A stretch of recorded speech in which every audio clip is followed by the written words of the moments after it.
bienvenue sur nos ondes aujourd'hui pour un atelier d'intelligence corporelle avec Sunil.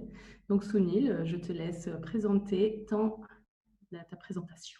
Ok, bon, bonjour à tous. Je vais vous présenter la manière dont les organes sont impliqués dans la navigation de notre conscience. Donc vraiment, on va aborder la conscience, mais sous un point de vue anatomique. Donc je vais passer tout de suite, je vais vous faire un partage d'écran. Donc, je partage mon écran, tac, partage l'écran, et voilà. Est-ce que tu vois bien mon écran? Oui, Parfait. tout à fait. Donc je vais réduire ici. On va se mettre là-haut. Tac, c'est bon. Donc, conscience anatomique. Donc l'idée, c'est vraiment de comprendre comment la conscience navigue dans notre anatomie et de voir comment nous, on peut avoir un impact, enfin comment voilà, on peut avoir une approche de ça, une sensibilité à ça. Donc la physiologie des phénomènes extrasensoriels. C'est que certaines choses, on les perçoit, on a des visions, on a des choses qui nous arrivent, qu'on considère extrasensorielles, inhabituelles en tout cas. Et à vrai dire, eh bien, ça se passe aussi au niveau physiologique. Puis ça ne peut pas se passer en dehors de la matière. Ça se passe forcément à différents niveaux. Donc dans la matière, il se passe quelque chose aussi. Et c'est ce qu'on va voir tout de suite. Donc, la question première, c'est comment percevons-nous le monde? Donc, j'ai une petite image comme ça. Tu vas voir, ça fait joli. Elle veut pas l'image? Si, elle veut bien. Ah, donc voilà, comment nous percevons le monde? Alors, comment nous percevons le monde? Cette question, c'est essentiel au niveau de la question de la conscience, parce que avoir conscience de quelque chose, ça veut dire qu'on l'a perçu, qu'on l'a intégré, qu'on est arrivé à un certain niveau d'analyse qui fait que c'est presque comme voir, mais c'est voilà, c'est un peu subtil. La conscience, c'est vraiment cette histoire de perception et d'expérience de l'existence. Voilà. On va voir qu'est-ce qui est impliqué dans notre perception. Donc, il y a deux parties de nos systèmes nerveux. Ce qui va nous faire avoir une perception, ce qui fait que l'humain est particulier sur cette planète, c'est qu'il a un système nerveux ultra développé. Donc, ce système nerveux, il est en deux parties. Est-ce que tu as une idée de quelle partie je peux avoir mis voilà, du système nerveux? Qu'est-ce que j'ai pu mettre en deux parties?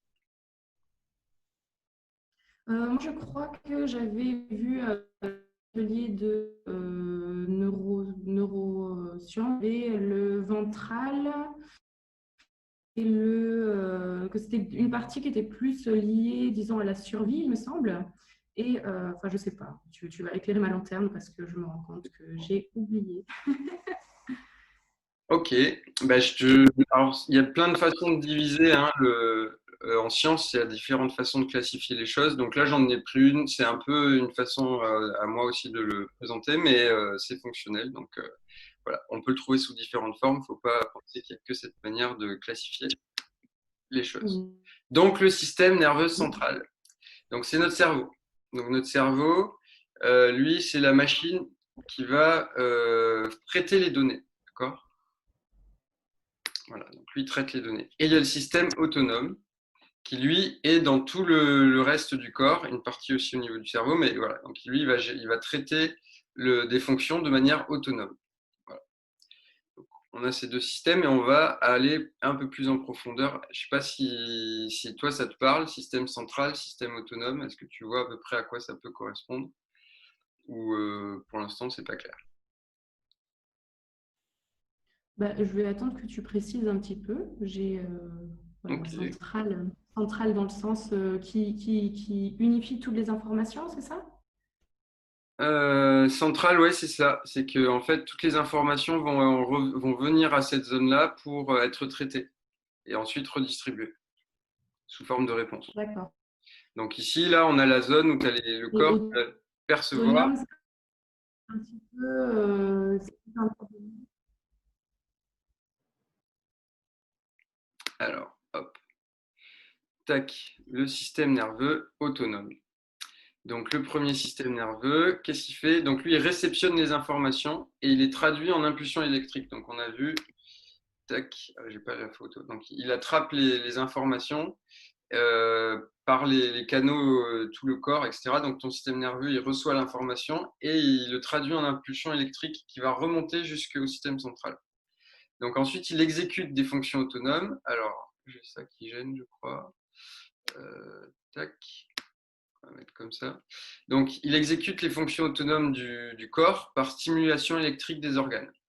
C'est-à-dire qu'il reçoit l'information ici et il va la remonter comme ça dans le système central pour être redistribuée de manière automatique sous forme aussi électrique qui va activer les organes en leur donnant des impulsions électriques. Est-ce que ça, c'est clair déjà? On a le corps. Yes, super clair. Et ça me fait d'ailleurs penser à la kinesthésie, au Tout sens à fait. subtil, à la perception subtile de la kinesthésie. Parce que moi, vraiment, je suis quelqu'un de plutôt kinesthésique dans ma façon de percevoir. Et j'ai vraiment cette sensation souvent que l'information remonte dans les bras, quoi. Enfin, ou en tout cas dans le corps, quoi. Donc on voit bien, remonte, Ouais. oui, elle peut remonter par différents canaux et c'est très lié au système nerveux en fin de compte. Donc du coup, voilà, l'information peut venir, vu que le système nerveux connecte chaque zone du corps, chaque cellule, etc., il va travailler de manière autonome. Mais cette information-là, qui circule de manière électrique dans tout le corps, eh bien, on n'y a pas accès parce que c'est le mode survie qui prend le dessus. Je crois que je vais en parler plus en profondeur après. Ensuite, il y a le cerveau, qui est le système nerveux central. Donc, il reçoit les informations électriques, on a dit, tac, il arrive en haut, et que le système autonome lui a envoyé. Donc, on attrape, ou à l'intérieur ou à l'extérieur, donc on touche, on attrape quelque chose qui va remonter au cerveau. Il est traduit en informations soit conscientes, donc, ah, je sens qu'il se passe quelque chose, soit des informations aussi inconscientes qui font que ben là, je ne m'en rends pas compte, mais l'atmosphère, elle a changé, donc il y a eu des changements internes qui se sont créés. Est-ce que c'est clair? OK. Les informations conscientes, donc, sont traduites en sensations ou en pensées. Donc, ce qu'on a dit, soit je touche à, soit je pense à quelque chose. Voilà. Ça, c'est les informations conscientes. Celles inconscientes, elles sont soit stockées, soit elles créent une activité. Donc, je sens qu'il y a de l'atmosphère qui a changé.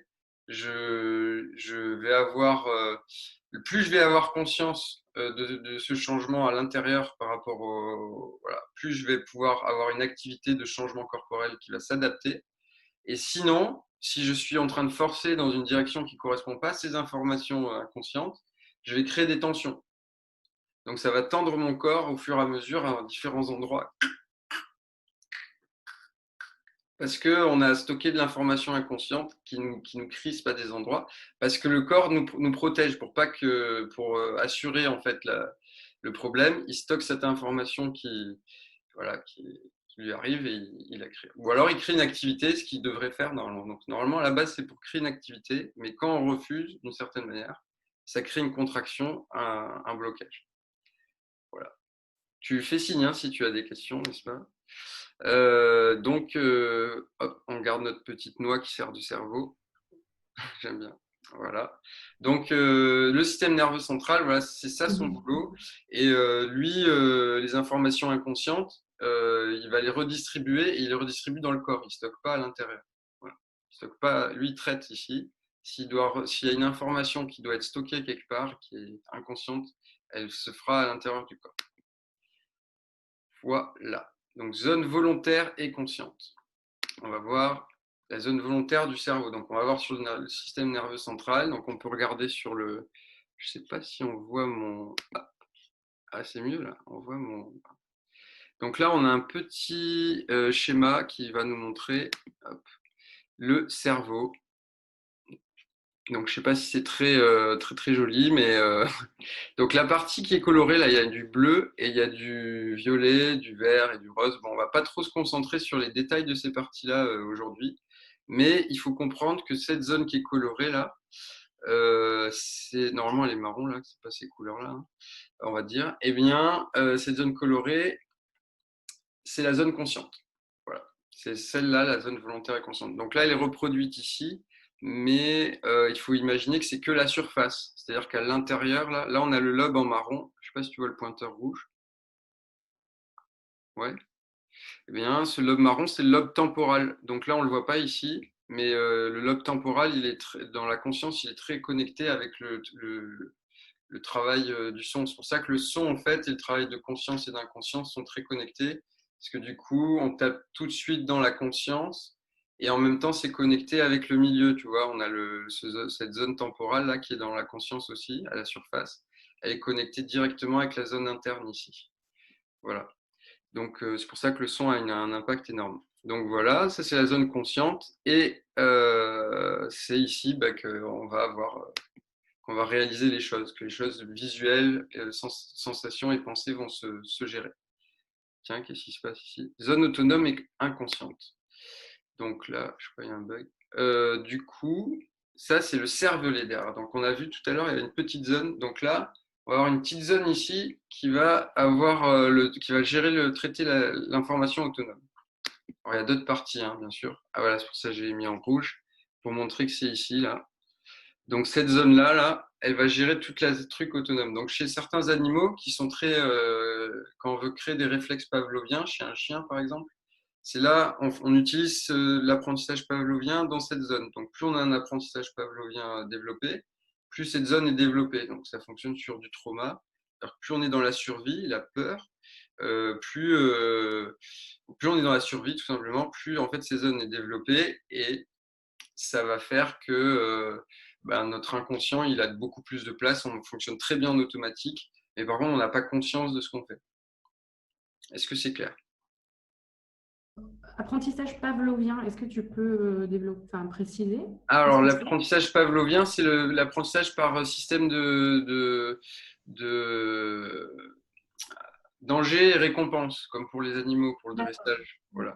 C'est pour ça que si tu essaies d'appliquer des méthodes pédagogiques que tu appliques à des humains, moi qui fais de la pédagogie, tu vois, je vois que tu fais l'application de méthodes pédagogiques à des humains, à des animaux, ça ne fonctionne pas. Parce que cette zone-là est plus développée que cette zone-là, en fait. Donc, du coup, l'apprentissage efficace pour eux, il vient dans cette zone. Donc, tu dois créer des schémas qui sont éthiques D'accord. pour eux, en fait. Ça ne veut pas dire que tu vas c'est-à-dire que toi, tu sais que ça crée beaucoup plus facilement un programme. Bon, ça marche aussi sur les humains en vrai, hein. Donc voilà. Mais si cette zone, tu la développes, et pour la développer, c'est avec la peur ou la récompense. Voilà.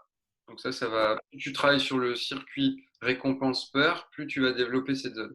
Et c'est intéressant aussi sur la question des addictions. Ça joue beaucoup, cette zone, comment elle est développée.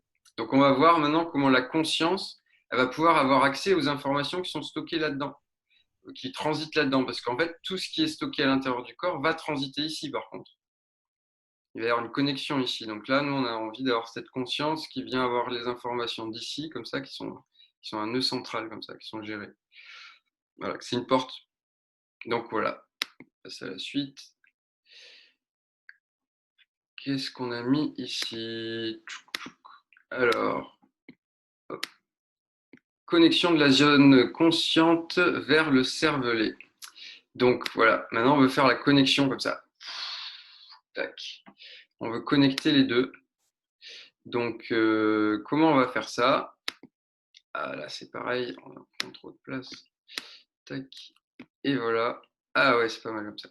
Donc, la conscience, pour avoir accès aux fonctions autonomes, aux informations stockées dans le corps, et les traduire en pensée et en perception sensorielle. Donc, si on veut que les informations qui sont stockées dans le corps, on reprend, qu'on a perçues, les choses qui sont aussi autour de nous, que notre corps il perçoit, les changements atmosphériques, changements d'énergie, changements de plein de choses, il perçoit des choses dans l'inconscient que nous, on n'accède pas avec la conscience. Si on veut accéder à tout ça, pour y accéder, on va accéder sous forme sensorielle et visuelle d'une certaine manière, mais pas avec nos outils qui connectent avec les sens, mais via des organes qui vont prendre le relais. Donc, on va parler de ces organes. Mais du coup, voilà, il va falloir que cette zone consciente du haut vienne faire un transfert vers la zone du cervelet et du bas de la nuque. Est-ce que tu as des questions là-dessus? Non, c'est clair. Le schéma, il parle bien, je pense. Voilà. C'est ça l'idée. Oui. Oui, je l'ai dans mon tableau de vision perso, ce dessin. D'accord. Donc, comment faire? Donc voilà, on va aborder comment faire. Donc comment faire? Ah, bon, j'ai mis un petit bonhomme qui se pose une question. J'aime bien les visuels comme ça. Voilà. Il faut réduire l'excitation de la psyché. Aïe, aïe, aïe, aïe, aïe. Alors ça, c'est le point le plus tendu. Donc attention, tac, aïe. Donc là, la psyché qui fait des nœuds comme ça. Donc en réduisant l'activité cérébrale qu'on alloue à nos pensées, d'accord? Eh bien, si on a moins de pensées comme ça, ah, tiens, ça, c'est le problème. Eh bien, on va se concentrer sur les sensations. Donc ça, c'est l'idée. Voilà. Ça, c'est le schéma complet. Donc, on dit, on réduit l'excitation de la psyché en faisant moins de travail cérébral et plus de sensations.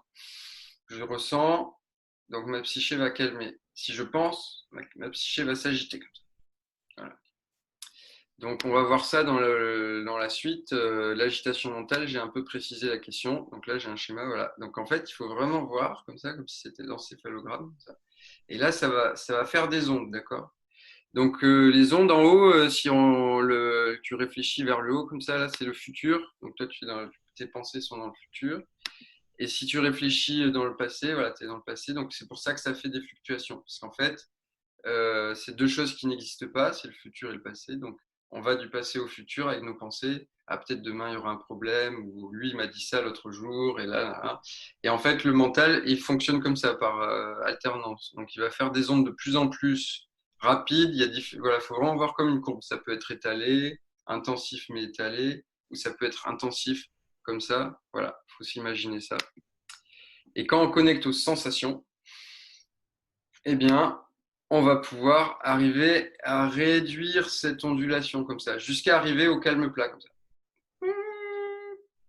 Sauf que ça, bon, ça fait assez peur d'arriver à ce stade où on se sent en encéphalogramme plat. On se dit qu'on va mourir sûrement, c'est un peu inquiétant. Voilà, du coup, et là, quand on est dans la sensation, plus on arrive au moment où c'est plat, plus on arrive à se connecter au moment, à cet éternel moment. On vient un éternel moment, en fait. Le moment, c'est un éternel moment. On ne peut pas y échapper. Mais comme on est en train de se projeter grâce à notre puissant mental, il ne faut pas rejeter notre mental, il est très puissant, il peut se projeter dans le futur, se projeter dans le passé, ce que très peu d'animaux peuvent faire. En fait, ça, c'est une de nos capacités propres. On a une grosse capacité de projection future et passé. Et on peut se souvenir de vieilles traditions et projeter des cultures dans le futur aussi. Donc, c'est un peu d'ailleurs le thème de la radio. Donc, c'est intéressant de voir ça. Donc, on va utiliser notre mental pour aller projeter et se souvenir. Mais il ne faut pas le faire en créant de l'agitation. Donc ça, c'est les pensées quand elles sont dans l'agitation, c'est qu'on est perdu dans ce virtuel. On se connecte à la sensation.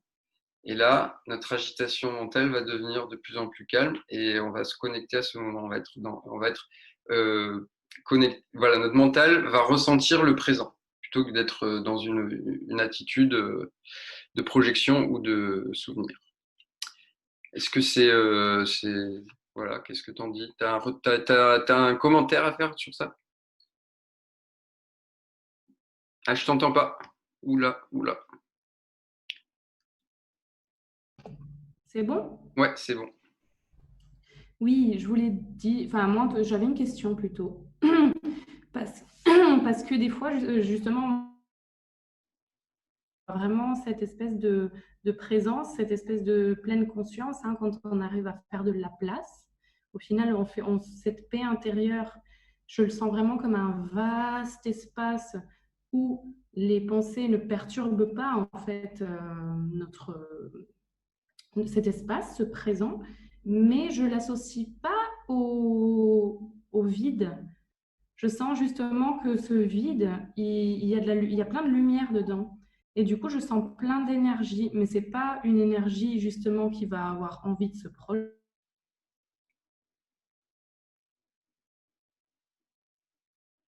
une énergie qui va avoir envie de bouger. C'est juste une énergie de paix. C'est enfin, la présence, je la sens quand même comme une grande force, quoi, le calme et la paix. Alors, oui, il C'est faut pas bien. mental, c'est plus organique.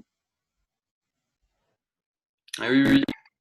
Il faut bien voir que, en fait, comme là je montre là, tu vois, l'idée d'avoir un truc tout plat. Ça ne veut pas dire que c'est vide, ça veut dire que ton mental, il n'est pas vide, mais il donne la possibilité, en fait, à toutes les ondes d'exister, parce qu'il est pas perturbé par une onde qui est en train de passer. Donc, il est à l'écoute, il devient récepteur, en fait. C'est pour ça qu'il est capable d'écouter l'infinité d'ondes et de naviguer à l'intérieur, plutôt que d'être perturbé par des ondes qui viennent d'ailleurs, en fait, qui sont auto-créées. Et du coup, c'est pour ça qu'il y a une forte énergie, mais calme, qui est d'une autre teinte, en fait, d'une autre teneur. Parce qu'en fait, c'est une énergie réceptive à toutes les ondes autour, les variations possibles. Et du coup, voilà, c'est un vide plein, c'est une vacuité. C'est ça ça permet d'être récepteur, en fait, tout simplement. Voilà. Donc ça, c'est pour l'agitation mentale. Comprendre ce schéma pour comprendre d'où vient l'agitation mentale. Et donc, pour s'aider, on a la respiration. Donc la respiration, voilà, mais vraiment sentir l'énergie au niveau du nez qui vient, qui entre comme ça et qui nous emplit. Et du coup, avec notre respiration, on va pouvoir diriger notre attention dans le souffle. Et le souffle, c'est pas la respiration. Le souffle, c'est autre chose. C'est quelque chose qu'on sent à l'intérieur de nous qui nous déplace. C'est un petit mouvement léger comme ça. Donc c'est quelque chose auquel il faut se connecter. Et donc c'est différent. Il y a la respiration et il y a notre souffle. C'est quelque chose de plus animé. Et du coup, la respiration, c'est la seule fonction autonome qu'on peut contrôler rapidement, facilement. C'est-à-dire, par exemple, arrêter mon cœur comme ça ou le faire réduire, je peux pas, c'est difficile de le faire tout de suite. Ma respiration, qui que ce soit, il n'a pas besoin d'être un grand yogi, ce qu'il veut, il peut, il peut faire, ou il peut s'arrêter. Ça, c'est une fonction autonome qui normalement marche tout seul. Il n'y en a aucune où on peut faire ça. Donc, grâce à la respiration, on va pouvoir, ça va être une porte d'entrée vers le système autonome, puisque c'est c'est ce qui est le plus proche de la partie consciente et qui fonctionne aussi de manière inconsciente. Donc, en connectant les deux grâce à la respiration, on arrive à avoir des résultats. Donc, voilà, comme je dis, elle va être une porte d'entrée du système volontaire vers le système autonome. Est-ce que tu vois le lien entre les deux ? L'activité de la respiration et le système Oui. autonome. Okay.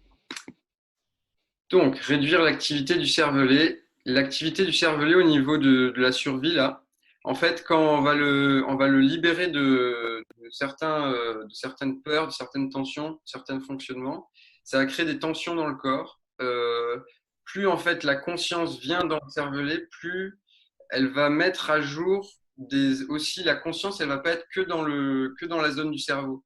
Elle va se déplacer dans le corps parce que plus on veut aller dans les zones autonomes, plus on va réaliser comment on est à ces zones-là. Donc le problème, c'est que si par exemple on a un pied cassé, si on va dans la zone autonome, on va le sentir fois 10 000 parce on va le mettre à la conscience, mais pas que dans la tête. On va pas forcément voir une image, on va être dans la sensation.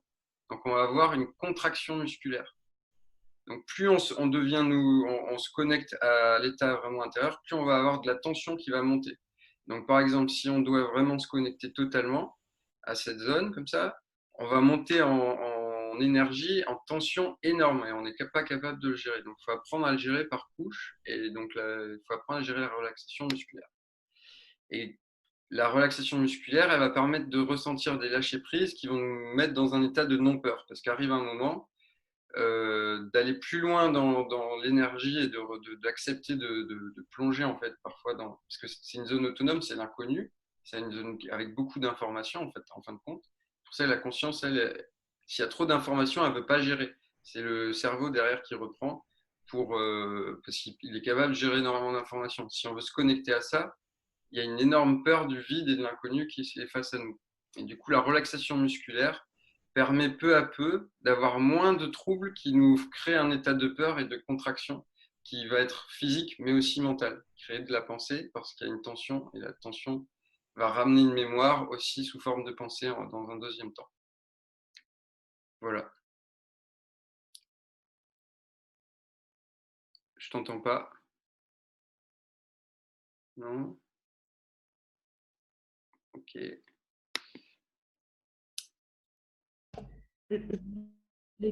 du coup, une digestion de cette partie du cerveau, en La quelque sorte. digestion, redis-moi, j'ai pas bien entendu. Est-ce que du coup, si la relaxation musculaire permet que petit à petit ces informations soient traitées, Oui. est-ce que du coup le sommeil, le repos nous permet quelque part de digérer toutes ces infos quand on dort? Le sommeil, il va faire remonter à ta conscience les blocages les majeurs pour que tu puisses agir aussi de manière volontaire. Si tu as des carences en action volontaire, il va te le signifier via la conscience par cette zone-là qui va transmettre les informations sous forme visuelle, par exemple, donc les rêves, pour donner à ta conscience les outils minimum de déblocage et ça va te faire travailler voilà, une manière en plus. Mais c'est presque un débordement quelque part parce que quand ça, tu n'as pas de tension et tout ton corps est vide d'informations. Il n'est pas vide d'informations en fait, mais il les a intégrées en fin de compte sans tension parce qu'une information, il faut le voir comme une énergie. Sauf qu'une énergie, si on n'a pas la structure géométrique pour l'absorber, quelque part, eh bien, on crée une tension. Et du coup, si on n'a pas D'accord. relaxé cette tension, ce flux, il n'arrive pas à passer dans le tuyau quelque part. Parce qu'on lui rajoute de l'énergie, rajoute de l'information. Donc, en fin de compte, non, on va avoir beaucoup d'informations, mais est-ce qu'elles sont acceptées? Est-ce qu'il y a une tension avec ou pas? Et c'est ça qui va déterminer. S'il y a beaucoup de tension, ça va aussi monter à la conscience de manière automatique. Oui. Voilà. Du coup, le sommeil, eh bien, oui, ça va effectivement. En fait, pendant le sommeil, on est dans cette phase. Donc, on n'est pas loin. C'est pour ça que normalement, on peut connecter notre conscience au moment où on s'endort. C'est assez proche. Au moment où on Mhm. s'endort, on bascule dans cette zone-là et dans la semi-conscience. Après, ça peut se travailler de justement saisir ce moment-là pour tac, faire un sommeil conscient quelque part. Voilà. Sauf que du coup, si on fait un sommeil conscient, si ça c'est trop fort parce qu'il y a trop d'informations qui sont stressantes qu'on n'a pas gérées, eh bien, si pour gérer toutes ces informations stressantes qu'on n'a pas encore gérées, il faut arriver à l'état de non-peur. Et ça arrive grâce encore à la respiration. Donc la respiration, elle va nous permettre de prendre conscience des tensions. Donc on va voir par le souffle, on va ressentir nos tensions. Voilà. Et on va pouvoir les relâcher toujours en se connectant au souffle sans perdre de tonus. C'est-à-dire que c'est pas mais c'est plutôt on crée de la tension en inspirant, en inspirant, en inspirant, en laissant le corps, il voudrait inspirer beaucoup plus le corps, donc ça te tend en fait. Et quand tu expires, c'est pareil, si on veut expirer totalement, on va devenir tendu, tendu, tendu, tendu, parce que le corps, il a besoin de cette contraction, il faut se contracter plus. Donc on crée des nouvelles tensions. Et quand on réinspire, ça libère les tensions qu'on vient de faire et ça en ouvre de nouvelles. Donc ces tensions vont se déplacer au fur et à mesure de la respiration. Alors on n'est pas obligé d'aller au maximum ou au minimum, ça fonctionne aussi quand on se déplace plus doucement. Mais voilà, l'idée c'est ça. Du coup de garder ce tonus qui est amené par une respiration complète. Voilà. Ça te parle? Oui, tout à fait. Et j'imagine l'univers, hein, comme on est des petits univers, j'imagine l'univers qui est en expansion et en contraction de façon cyclique. Voilà, c'est ça. Donc avec la respiration, on se connecte à ça. Et du coup, tac, tac, tac, exercice pratique. Alors, du coup, qu'est-ce qu'on va faire? Eh bien là, l'idée, c'est de faire un petit atelier où on fait du ressenti sur ces zones-là, d'accord? Donc, je vais guider à la voix. Il faut éteindre le téléphone pour être sûr de ne pas être dérangé, ça c'est mieux, pour ne pas perturber le process, parce qu'on fait un process quand même quand on navigue avec notre conscience, de ne pas être perturbé. On s'installe confortablement, la colonne vertébrale droite. Voilà, des écouteurs sont conseillés pour la suite de la vidéo et si jamais aussi tu peux, voilà, ceux qui préfèrent s'asseoir en position demi-lotus, comme ça, etc., vous pouvez aussi vous mettre dans une position jambes croisées, mais c'est pas obligatoire. Tant qu'en fait la colonne est droite, c'est ce qui compte. Donc on va essayer d'avoir cette colonne droite le maximum, que vous soyez sur une chaise ou pas. Et voilà. Et vous pouvez vous relaxer, se détendre. Donc là, je vais faire un partage un nouveau partage comme ça, partager avec le son de l'ordinateur. Donc, hop, fais-moi un signe si tu m'entends toujours. Ok, tac, partager l'écran. Ok, ok, donc là tu m'entends toujours. Poup, poup, poup. Et on va faire tac. Ok. Alors je coupe, c'est parti. On y va.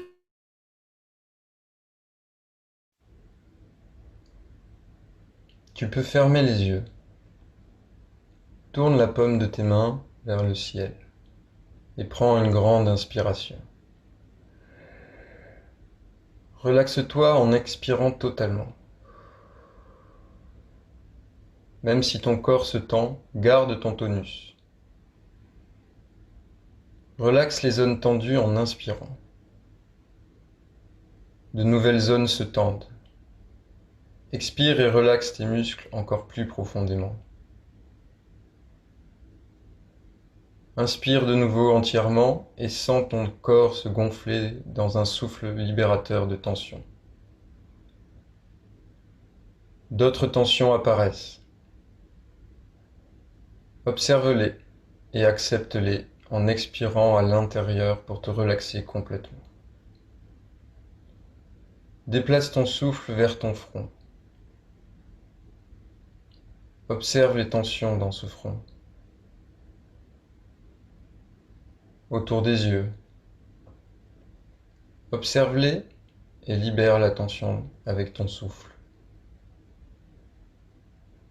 Déplace ton souffle vers l'arrière du crâne. Observe les tensions. Relaxe. Déplace ton souffle vers le haut de ta nuque. Ton souffle apaise ta nuque. Si tu te sens tendu quelque part, déplace simplement ton souffle dans cette zone. Observe la tension et accepte-la pour la libérer sans perdre le tonus qui l'a généré. Déplace ton souffle dans la partie haute de ton crâne et intensifie ta présence à l'intérieur. Observe les tensions qui apparaissent et laisse-les se dissoudre en toi. Augmente l'intensité de ta présence dans le crâne jusqu'à irradier la nuque de chaleur. Observe les tensions. Relâche-les. Maintenant, pose-toi la question. Qu'est-ce que la conscience ? Qu'est-ce que la conscience ? Déplace ton souffle dans ton front et observe les tensions que génère cette question. Qu'est-ce que la conscience ? Conscience. Laisse les pensées couler. Ne t'arrête pas dessus. Petit à petit, le flot de pensées se réduit. Il se réduit. Il se réduit. Elles arrivent par bulles et disparaissent. Elles laissent place à une étendue d'eau limpide et calme. Conscience. Maintenant, il n'y a qu'un reflet dans l'eau calme.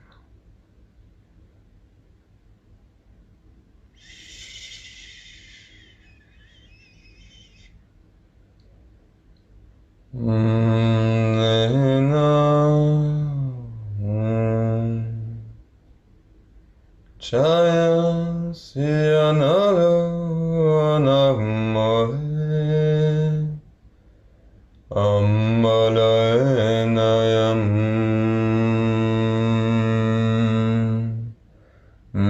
malenama manareham Jandala, Jandala, Chinalama, Jindila, Jindila, Jindila, Jindila, Jandala mane nayana, Jindila, Jindila, Dala, Jaganala, Jaganala, Jaganala, Jaganala, Jaganala, Dalema, Dalema, Dalema, Jaganale, Jaganale, Jaganale, Oe, Oe, Dalalamun, Dalamunde, Jana, Jana, Janema, Janema, Manazanila, Jana, Jana, Umbole, Umbole, Umbole, Liana, Umbole, Levia, Jevela, Jevela, Jevela, Areamala, Dema, Dema, Lama, Dema, Lama, Onale, Onale, Onale, Onale. Chut, chut, chut, chut. Prends ton temps et doucement ouvre les yeux.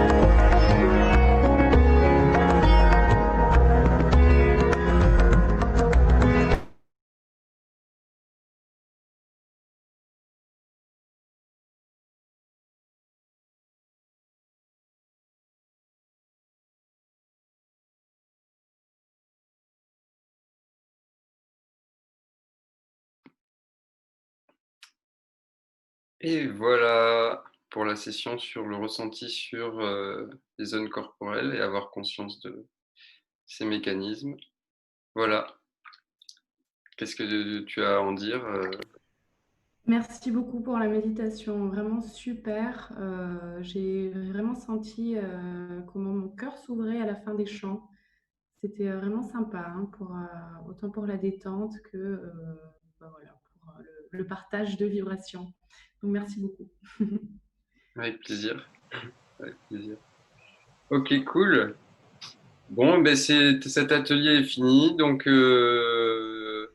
la prochaine étape, c'est donc on a fait d'abord l'atelier intuition d'abord. Donc là, c'était intuition en premier. Maintenant, on passe à l'atelier on a fait l'atelier sur conscience et anatomie, donc intelligence du corps. Et prochaine étape, c'est l'imaginarium. Donc normalement dimanche, si la technique veut bien, les plannings. Hein.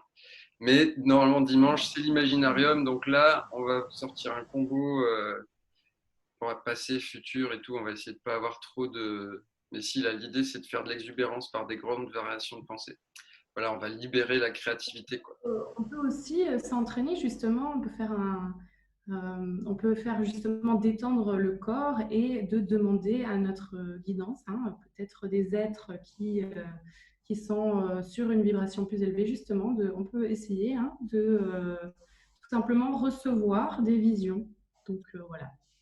Et s'il y en a qui ont des idées de thèmes pour l'imaginarium, ben, vous pouvez laisser en commentaire, évidemment.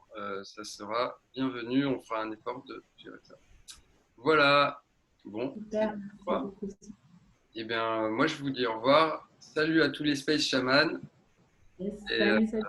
merci à toi, Linois. Et puis, voilà, ben, on vous dit à bientôt pour une prochaine émission sur Radio Cosmos. Bientôt.